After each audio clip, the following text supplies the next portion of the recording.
Hey, this is Matt once again. What about another video? There's another paid request this time for Scott. Thank you so much for that. And for those interested in requesting pretty much any type of videos, reviews, commentaries, reactions, topics, rankings, comparisons, listing, pretty much whatever, feel free to send it either directly to my PayPal or join my Patreon. Both links are down below in the info box. And this is for The Last Samurai. And I remember the first time I saw this, to be fair, I was probably in my early 20s, and I still think this film's a bit overlong. I still think the film seems quite a bit like Dances with Wolves, only instead of Native Americans is Japanese and samurai. But I will say I liked the film more now than I did back then. And I will say watch it, I didn't mind it. I mean, historians may have a field day going through the film. They may be angry about what this and that didn't really happen. I don't think it follows what the white, what the hell they say, the white hero, because Tom Cruise's character gets his ass kicked quite a bit. I guess because he's the last one. Well, that's a spoiler. But at the same time, The Last Samurai is kind of the group of people, or you could view as Ken Watanabe, or anyway. Film, as I said, stars Tom Cruise, and I like Tom Cruise. His personal life, I don't care about. I think Scientology is pretty stupid. But I like him as an actor. I do. And I thought he did a pretty decent job here. Ken Watanabe, who would later be in a couple of those Godzilla films later on, he does a great job in this. And I believe he even got an Oscar nomination. He didn't win, but he got a nomination for this, which was nice to see. It's directed by Ed Zwick, who did Glory with Matthew Broderick. He did The Siege with Denzel Washington and Bruce Willis. Pretty damn decent director. I think this is a movie that could use some editing.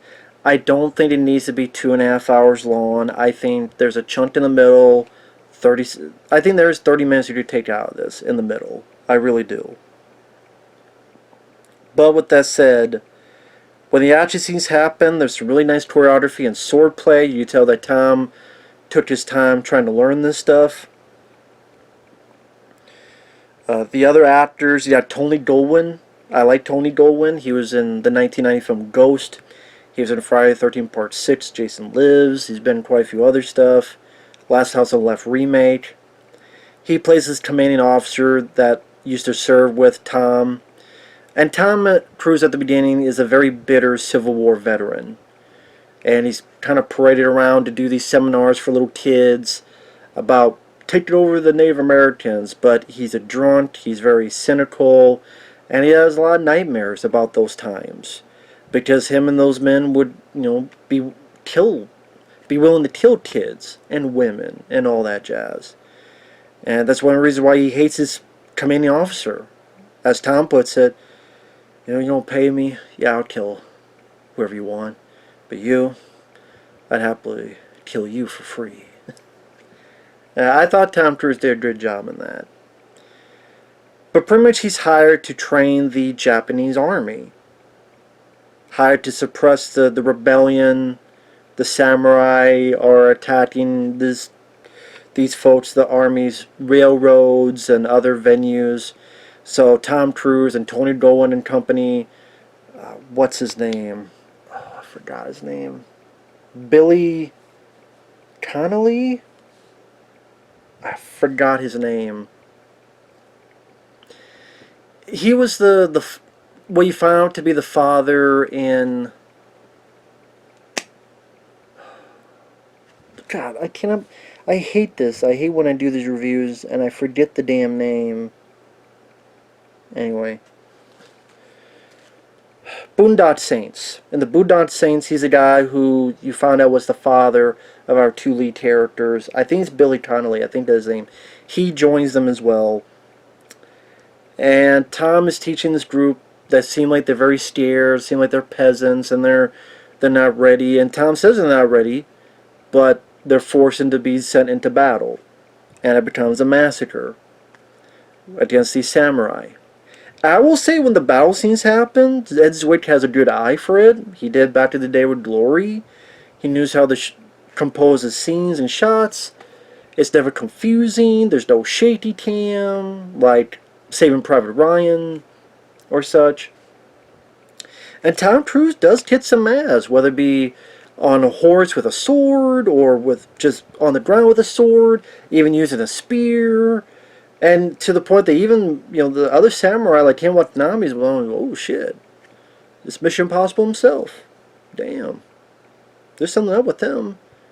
And they see his bravery in his last stand, even to the point that he's about ready to be stabbed, but he has this broken piece of a spear, stabs the guy right in the neck.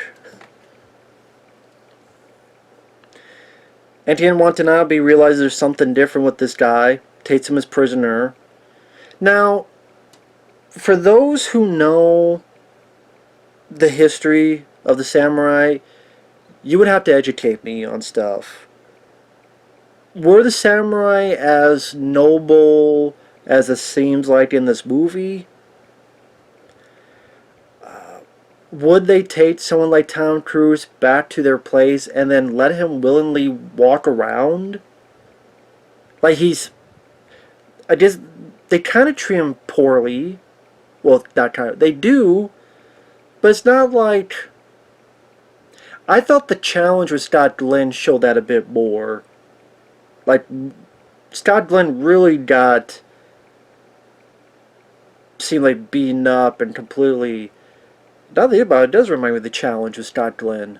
Because there's another guy who's white and gets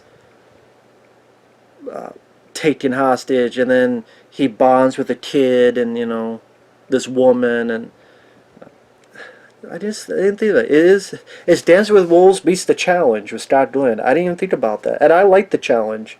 As a John Frankenheimer film with I think, was it Toshiro Mifune? Can't remember his name. That is a pretty good movie. I'll probably say between those two, the challenge is more my kind of movie. But yeah, Scott Glenn felt like he went a lot more in distress, and they were really beating on him more and more torturous compared to Tom Cruise in this one. But maybe that's just how I viewed it. And he's able to wander around, and Ken Watanabe takes a liking to him. And like I said, Ken Watanabe's character was interesting because he didn't play like a very gruff, one note.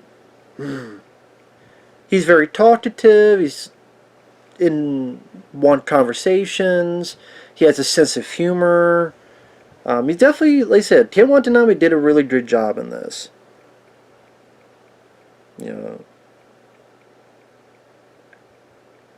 Respect.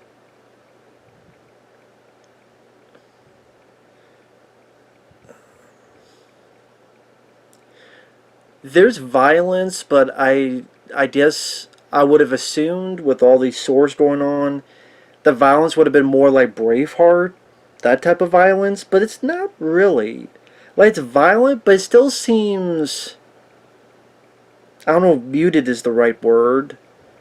There are people that get their heads cut off, but you barely see much. Like, these are very violent battles up close, but still... I don't know what the rating for this was. I should look that up. I think it's rated R, but if this is rated PG-13, I would not be surprised, because it feels like a PG-13 movie, even if it is rated R. Just something about it. I think I would have preferred it more violent, like a Braveheart type of movie. I mean, when you're dealing with swords and spears, that's liable to happen during battle. Just saying.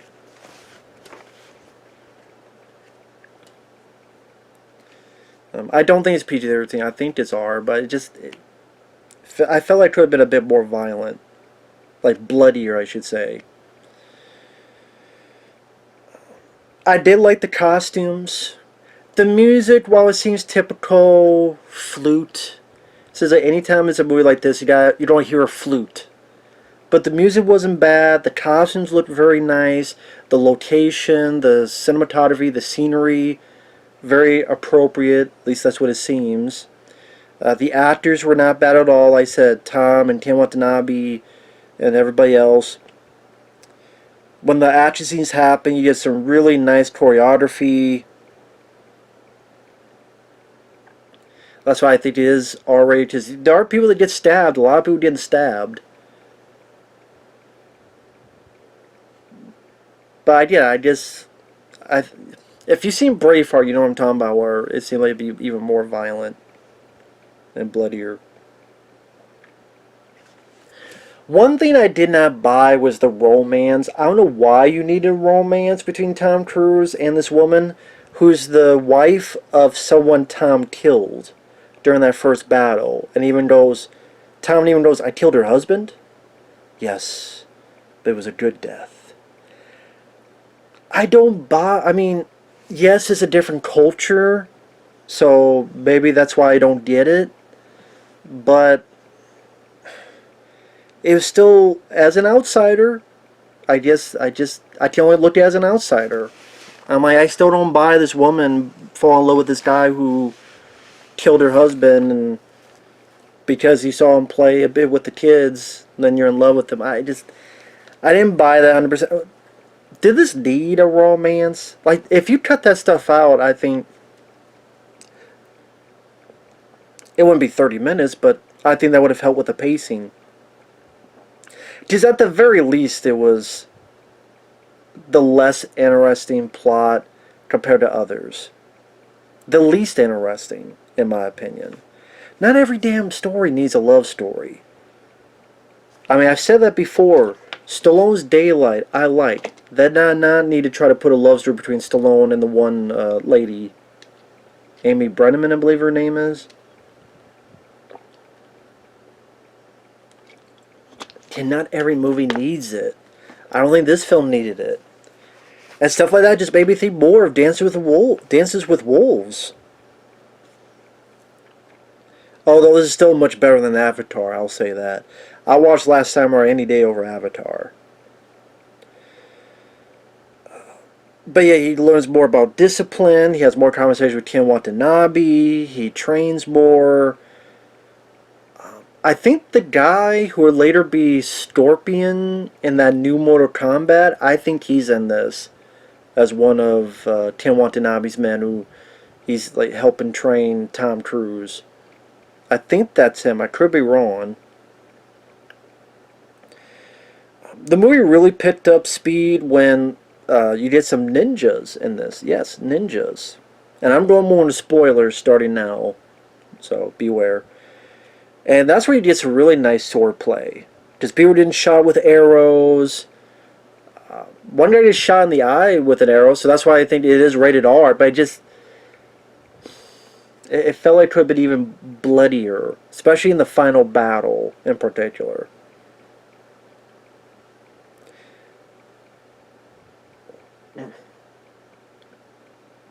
Like, it felt like, Mel Gibson's film, We Were Soldiers, and say Braveheart, like some of those, Hacksaw Ridge, they felt much more visceral. Like I said, it's violent, but I didn't feel the bloody visceralness that felt like it should belong in a big epic samurai movie like this. But nice choreography. Tom Cruise handled the sword very well. Very nice to look at. Tom Cruise helps, and Ken Watanabe trusts him even more. Ken Watanabe's going to have a meeting with his emperor, and he's taking Tom because, hey, I'm going to set you free.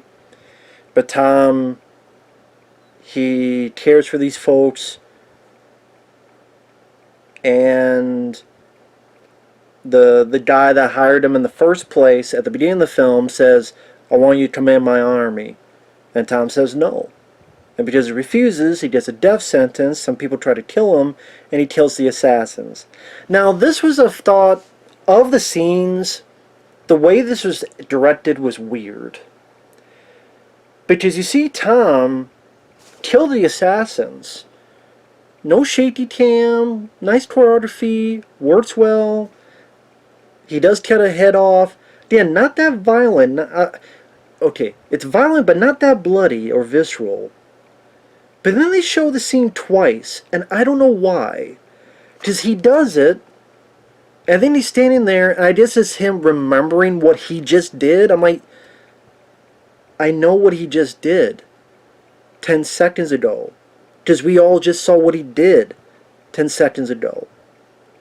So why are we reliving his memory of what happened literally just 10 seconds ago?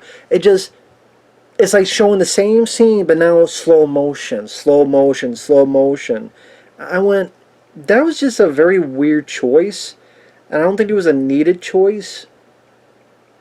If people can remark on why that needed to be shown twice, again, I think their idea is that this is a no turning back quality, but it's like, yeah, just have the look on Tom's face.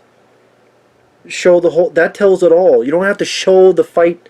I liked it, but you don't have to show it twice, but this time in slow-mo, the whole fight.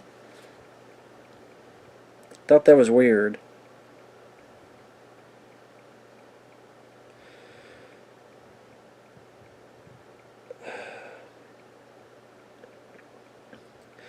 Yeah, the big battle at the end where they're facing the cavalry and Tony Goldwyn, they got cannons, and their army is a bit more prepared, and the samurai coming in and having a plan to launch arrows with a wall of fire to separate folks.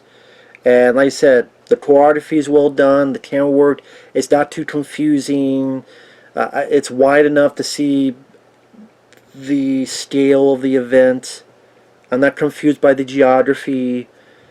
Like I said, I do wish it was more of that visceral bloodiness that you would see in other war films. Because you got swords. There should be like maybe they just thought it'd be too exploitation-like. But it won't be exploitation, that's battle. It's the true, harsh, bloody points of a battle. That's just how it is. I mean, if any samurai watched this video, and, well, they'd have to be alive for a couple hundred years, they could probably tell me, yeah, it was pretty fucking bloody.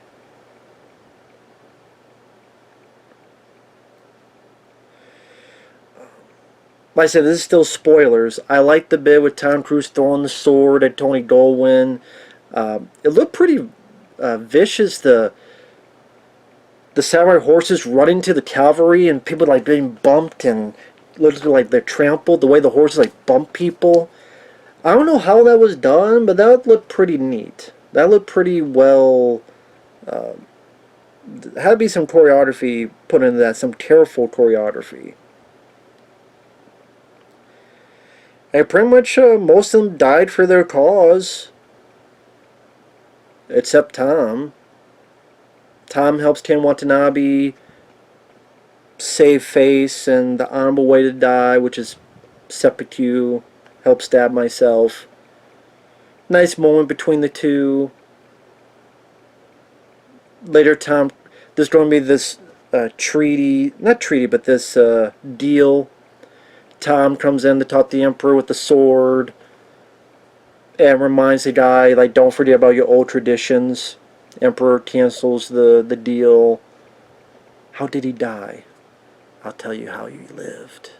How he lived. We cannot forget who we are, where we come from. And Tom goes back to that girl. And that's pretty much the gist of the movie. Like I said, I do think the battle fight scenes, choreography, the costumes, pretty solid work. I do think Tom is a very capable actor when you watch The Born on the 4th of July. Even, films like Jerry Maguire and stuff, he's a very capable actor. How do you feel about him personally? My personal favorite Tom Cruise film is Edge of Tomorrow. Whitewashing, that's the term I was thinking of. I don't think it's a whitewashing affair. I really don't.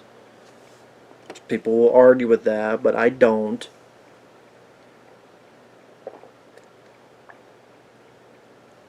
Now, whether they actually had people from the cavalry go to Japan to train troops, and at first the troops being like steer peasants, and then all that, like, I don't know about all that with history.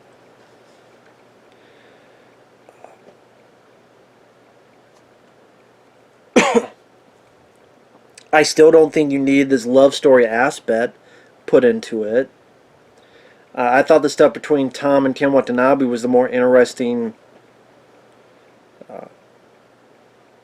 I don't want to say relationship, but interesting chemistry, like the conversations they had between the two, the way each grew respect for the other man. I thought that was the some of the better parts of the film. If you didn't get by, it remind you of Dancing with Wolves, or maybe if people see this now, maybe remind them of Avatar, which came out years after this. Dancing with Wolves, I don't remember my feelings, but it's a pretty long movie. That's longer. Last Samurai is shorter, I think, than Dancing with Wolves, so at least there's that. And they're both still way better than Avatar. Overall, I didn't mind it. I did not mind it.